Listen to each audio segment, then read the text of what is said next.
So you're trying to get first-time home buyers. In this video, I'll show you exactly how you can generate new first-time home buyers through social media step by step. Welcome to this video, guys. My name is Michael. I run a marketing agency that helps realtors, real estate agents, real estate brokers get more clients through social media marketing. In this video, like I said, we'll show you exactly how you can get first-time home buyers specifically through social media.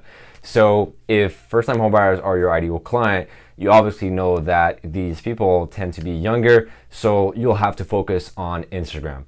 Instead of focusing on Facebook or other platforms, Instagram is the platform for first-time home buyers. And how you'll do so is by, first of all, cleaning your Instagram. So if you already use Instagram for professional use or personal use, make sure that you have good content on there. So what I mean by good content is, first of all, you need to have lifestyle pictures.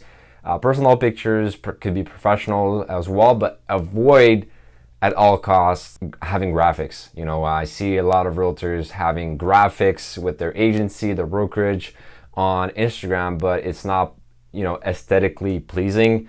It's not engaging. It's nothing, it's not valuable at all. It's not the kind of content you can post on Instagram. It's the kind of content you can post on LinkedIn, but on Instagram, it has to be authentic. It has to be you doing something, a picture of yourself working in action, signing a contract with a client, a sold sign with you and your client. Could just be a selfie, for example, with a high quality taken with a high quality camera on your phone. And once you have that, make sure that your bio is optimized on your Instagram profile. So make sure you mention the fact that you are a real estate agent, you work in this specific area or these specific areas, and that you are welcoming first-time home buyers to work with you. And also make sure that you mention in your post or somewhere that working with a first-time home buyer, working with a realtor as a first-time home buyer, it's free, right? So make sure that these people understand what you do, how you can help them specifically, and the fact that it's risk-free for them, basically. So how you can actually go ahead and get these people once your profile is optimized on Instagram is by actually running paid ads on Instagram and also running giveaways. So you want to draw as much attention as possible to your Instagram profile, right? So first step was to optimize it, because once people actually go and land on your Instagram, it has to be professional, has to look nice, and you have to stand out as a real estate agent. Otherwise, first-time home buyers will not work with you specifically, especially if it's cold, especially if these people don't know you yet and you don't have your name established in your area. So especially the millennials, these people are looking at your social media. They look at your Instagram specifically, and they want to feel as though they're working with someone that is, performing, someone that is actually doing what they say they do and that looks successful. That's the key here. If you are new to Instagram, it's really based on image. I hate to say this because I just feel as though, it's not really as authentic as it could be as a platform. But, people who actually make it on Instagram and get clients from it are the ones who, show the lifestyle pictures, what they do in their free time, their trips, their hobbies and stuff like that. So there's a lot of that image that you have to project, even though I hate it myself, and I'm not good at doing it naturally, but I have to force myself to do these kind of things because that's, this is how you get attention on Instagram, right?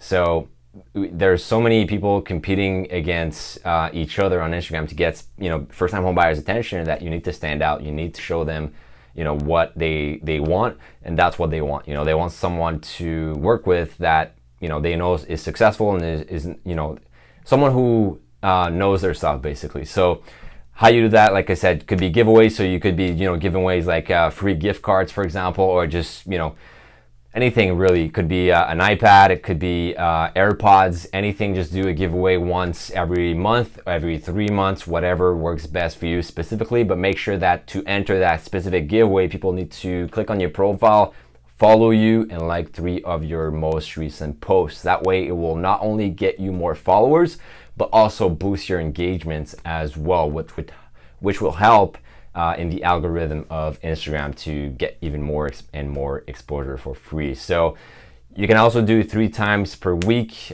posts. So just make sure you post on your Instagram at least 3 times per week to make sure that you always steer the pot and you always stay in front of these potential first-time home buyers. And then, you could also do stories, obviously, just to show behind the scenes what's going on with your clients, how you made your clients money while selling or buying or whatever, or while investing.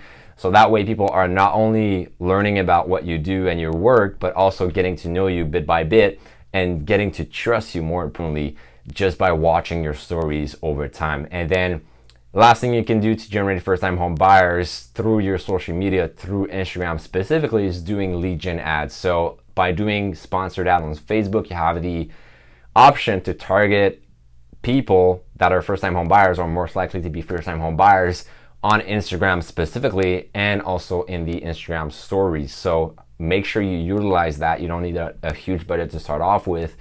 You could start off with $5 per day or just $500 per month, whatever works best for you.